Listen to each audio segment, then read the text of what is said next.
Most people think high ticket sales is just easy money, right? It's the commissions, the 10K a month screenshots, flexing on a yacht in Miami. But truth is, the core reality of it is it's hard. And a lot of people typically end up burning out and failing 30 days in.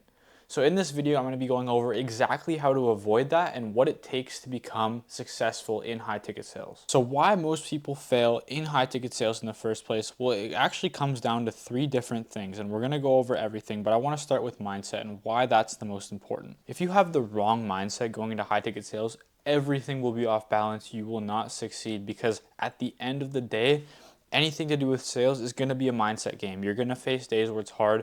You're going to have days where you're just crushing it, right? So here's how to navigate through that, right? The first thing is going to have to be not having short-term thinking, right? And that's the biggest thing. You need to look at the long term.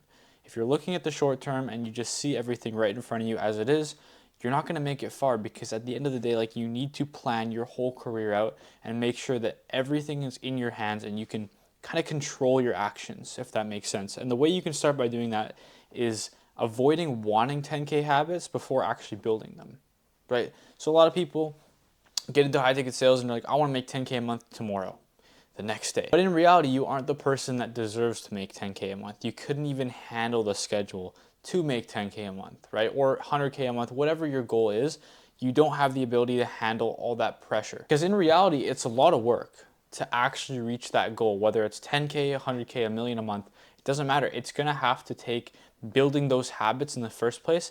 Think about it almost like building a house, right? You got to lay down the concrete first. You can't just go straight to the windows or everything's just going to collapse in on itself, right? It doesn't make any sense. So you have to be the person worth making 10K a month. And one of the ways you go about this is just structuring your day how you would if you were making 10K a month with high ticket sales, right? You're going to be waking up, putting in the work from 9 a.m. all the way to 10 p.m. and just repeating that every single day. Getting in habits of doing mock calls every single day, getting in habits of doing outreach every single day. It's those little things that will propel you way higher than you could have ever imagined you would be. And once you start making 10K a month, you're prepared to continue making 10K a month. You don't want to be the guy that makes 10K a month and then blows it all, makes zero the next month, zero the next month.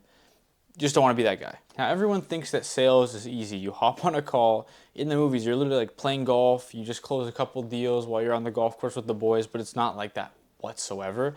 You're going to be sitting there dialing for like 5 hours a day, which is luxury for some people to be sitting in your air-conditioned house dialing numbers while watching a movie in the background. But until you get to 3 calls with people yelling at you to stop calling them and stuff like that, like, you're going to have to build some mental resilience. And that's where emotional fragility comes in. Like, you can't be fragile with your mindset or you just won't make it, right? Because at the end of the day, the only thing you can control is yourself and how you react to these calls, right? So if someone calls you, if you call someone and they're talking crazy to you, they're telling you to like hang up the phone, getting mad at you, swearing at you, the only thing you can do personally in that scenario is just calm yourself, on to the next. Right? And that's a big thing. You can't have a fragile mentality in that sense because you just won't succeed.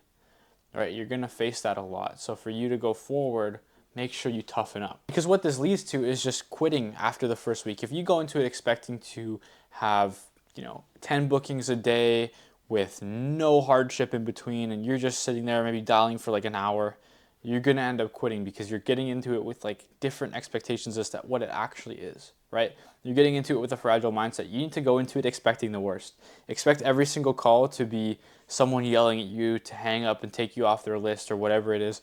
You need to go into it expecting the absolute worst. So when it is way better than you would have imagined, it's just butter, right? It's like spreading butter on toast. And the last one for mindset I cannot stress enough is the victim mindset. You guys need to understand this and get this locked in your brain if you want to be at all successful, not only in high ticket sales, but any business model out there. You cannot have a victim mindset. It doesn't serve you whatsoever and it will lead to absolute failure. Now, what do I mean by this? Victim mindset is blaming outside factors instead of blaming what you can control, right? And that's why I have here blaming mindset. You guys need to understand, blaming outside factors, like, you all know that guy that says he wants to get jacked, but he says his genetics suck, or, he lives too far from the gym, or his mom only buys shitty food. That's the type of guy that you don't want to be, right? The victim mindset will keep you broke. It'll keep you in the situation you don't want to be in. Now, what an example looks like of that where you're taking ownership in high ticket sales, let's say you're a setter, right? And you set a call and it doesn't close. Are you going to go blame the closer and say, oh, like he did a bad job on that call and that's why it didn't close? No. If you don't have a victim mindset, you're going to think, where can I improve? Like, what can I do better? How can I make it so that next call that I set will close? That next call that I set will show up. How can I improve? Because at the end of the day, the only thing that you can change is your inputs. Doesn't matter all the outputs in the world could blow up tomorrow, but as long as you're putting in as much work as you possibly can, you are on the direct path to winning. And that's the kind of mindset you have to get into. Input, input, input. Don't even think about the outputs. Don't think about the cash collected. Don't think about anything to do with outside happenings. Just manage what you can control. And that is the opposite of a victim mindset. You can't have a victim mindset. Now the next one is outreach and pipeline issues. And this is a main idea because it's very, very crucial for your career. And this is typically one of the bottlenecks that people face when looking to land an offer, right? It's the outreaches of the world, sending the DMs, trying to get on an offer, and then actually managing your pipeline once you do end up landing that offer. Now this goes for both outreach and pipeline management. The person that's not doing enough volume, the person that's not doing enough DMs, enough calls, is going to fall behind, and that person's going to burn out, right? Because let's say, for example, it's outreach, right? And you're only sending 10 DMs a day. Well, chances are none of those people are going to respond to you and you're not going to land an offer. If you send 1,000 DMs a day, I will personally guarantee you that you will land an offer within at least a week. If you send 7,000 DMs in a week, you 100% will land an offer, and I will send you $200 if that's not the case. Same thing goes for setting, right? Or closing. If you set and you do 100 dials a day, you will at least get one set a day. I guarantee you. The people that end up failing, they just quit right before they're about to strike gold. It's like that image of the dude like walking back with his pickaxe and the other guy's like about to strike diamonds. That's what it is. That is the entire thing. You need to have that mentality, like, one more call, one more call, one more call. Because the thing is, like, that next call could be a $15,000 client and you could make $1,500 off of it. It's like a no-brainer. Same thing goes for outreach, right? The next guy you DM could be running an offer that could make you $10,000 a month, or it could be a connection later down the line that could make you even millions of dollars, but you have no idea until you just go out there and do it, right? And that's why people keep failing, is maybe your outreach sucks and you're sending thousands of DMs. Well, then that's just on you, bro. Like, at that point, there has to be one offer that is willing to take you on, right? If you send 7,000 DMs in a week, there will be one offer to take you on. I almost guarantee it. The next one goes hand in hand with both outreach and on your offer with pipeline management is weak follow-up game. Now, guys, let me tell you how important it is to follow up with the people you're DMing about offers and leads. Likewise, obviously, following up with leads is going to be a little bit more important and money direct, but following up with people on actual like DMs and trying to get on an offer is going to be huge. Because in reality, like, think about this logistically, right? Like, a sales manager or a recruiter probably has at least 12 hours in the day where they are doing stuff, like constant stuff. These guys are making big money, 20 all the way up to 100 grand a month. Like, they don't really have time to just check their DMs all day. So you to follow up with these guys is like just sending a gentle reminder, like, hey, like, just checking if you saw this, right? That simple text message can easily reactivate hundreds of DMs that you might have sent in the past. Simple as that. And that's the thing, is people don't go that extra mile. They take their shot and they just walk home. They're like, you know what, that was it. Like, I just did my best on that. But no, in reality, it's a little bit more than that, right? You want to go in there and you want to maybe even follow up 2 or 3 times just to make sure that you did everything. It goes back to the victim mindset. Do everything that you can control, right? Do everything that you can actually input. And the same thing goes for leads, right? You don't want to be the guy that's just not following up with the leads. They just call them once, oh, boom, done. No, you want to be the guy that's doing a follow-up sequence with them, making sure that they are like either completely bought in or they are just completely out. You need to be either hot or cold on the spectrum. You can't leave a guy in no man's land, because then that's just burning a lead. It almost bothers me when that happens. Like, I want to know the outcome. It's like leaving a story on a cliffhanger, right? You need to figure out whether they're a buy or they're not. And that's what separates the killers from the people that end up just puttering out in the next like 30 days. Which brings me to the system. If you don't have a system for your outreach, for your lead tracking, you are going to fail. And that's just simply because us as humans are humans of organization, right? You need to figure out, you need to have your ducks in a row essentially, right? So let's say you're doing outreach. You need to mark down how many DMs you're sending a day, right? You need to mark down who you DM'd and what the outcome was, because let's be real, like anything that you do can be tracked. And then what comes with tracking things? Educated decisions, right? If you track how many DMs you send out in a day, who responded, what worked well with your outreach, then you can actually iterate on what you did and what you're doing right, what you're doing wrong. And then the next 100 DMs you send can be exponentially better because you actually looked at the data that you have and you made it better based on what you've done so far. Now, obviously this works with leads as well, right? If you look back in your CRM and you see maybe a reactivation text that you sent and it didn't go well for a bunch of leads, maybe don't send that text in the future, right? If you don't have a system set up where you take a look at your old outreach messages, or you don't have a set SOP of like what to actually say in this situation versus this situation, you're gonna fail, right? It's almost like decision fatigue. If you just send different messages every single time, it's like firing a shotgun at a dude that's like 300 meters away. It's never gonna hit, right? It's never gonna hit. And even if it does hit, you have no idea how or what to even do the next time because you put so many bullets out there.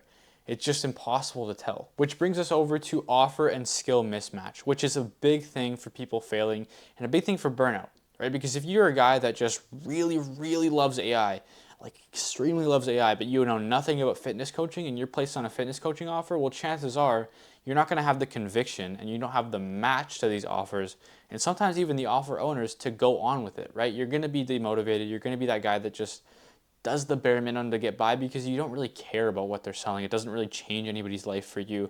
You care about AI, right? And that's important to actually get on an offer that you care about in the first place. You need to have that match in the first place because sometimes the offer might not even agree with your morals, right? Maybe the demand's low. Maybe the rev is low per month.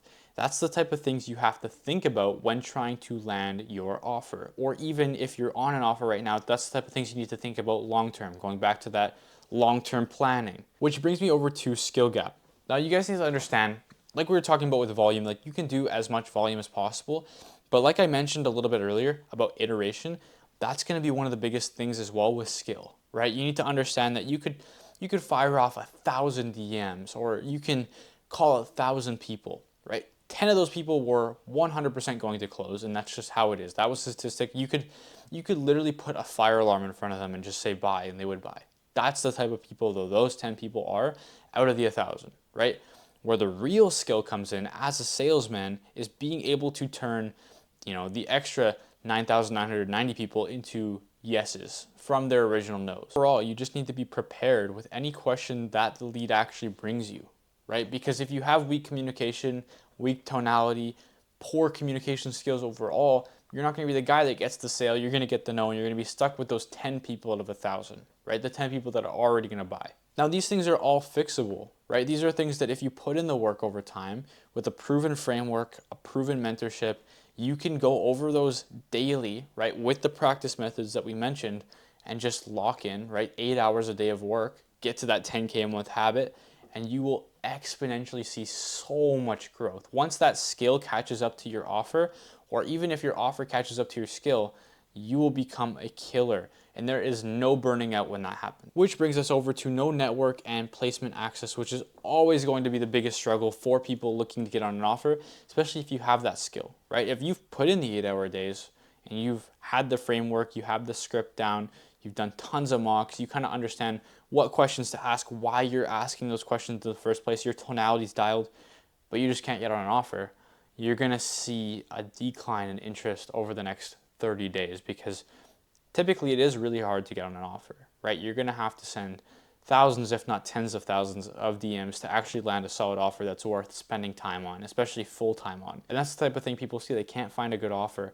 Another thing that I wanna say is crucial is finding a good sales manager in the first place, right? That can make or break your entire career. You don't wanna hop on a call every morning with your sales manager and they're just not the nicest person, right? It's not gonna make your quality of life better. It's gonna make you mad all the time. It's just not a good look. You need to have an ethical selling offer, people that are ready to be there in the trenches with you. You need to have people that are down to actually help you with your situations that you're facing. Maybe you didn't know how to handle this lead, right? if they're the type of offer owner to come in and help you and teach you what you actually need to know instead of just like firing you, that is the banger offer, and that's what you need to find. And obviously these aren't easy to come by, right? And that's actually why I made my Discord, right? There's a free Discord with tons of information on landing your first offer, and I actually built a job board just for that, to have people placed on offers that are proven. Because at the end of the day, the biggest thing for me is like a skillful salesman is nothing without a skillful offer, right? The person that, is really, really good at selling and can sell 9,990 out of those, 1,000 people is nothing if the offer is only doing 20K rev per month. You need to get up there to those like $10 million offers per month, and that's where you're actually gonna start printing money, especially if you have all these things dialed in and you're the type of guy to put the work in. You will be a killer. So all in all, to avoid burnout and avoid puttering out in the next 30 days, take all of these into heavy consideration. Every single one of these is carefully curated and put onto this mirror board because I faced them in my journey, right? And that's the biggest thing for me, guys, is I just want to see you win. The person on the other side of this camera literally deserves to make $1,000 a day, $10,000 a day, whatever it is, because high ticket sales is not hard. It's just mindset, outreach pipeline, and obviously the offer in the first place, right? It's that simplest form. It's just that. And if you can dial those three things in, you will be a killer. And to be honest, I've met a lot of killers over my time in high ticket sales. And one of the things that they all share is these three things, these three pillars, right? So take these into account when getting on your next offer, when building that mindset, when building those skills to get to that 10K a month, everything. Go kill.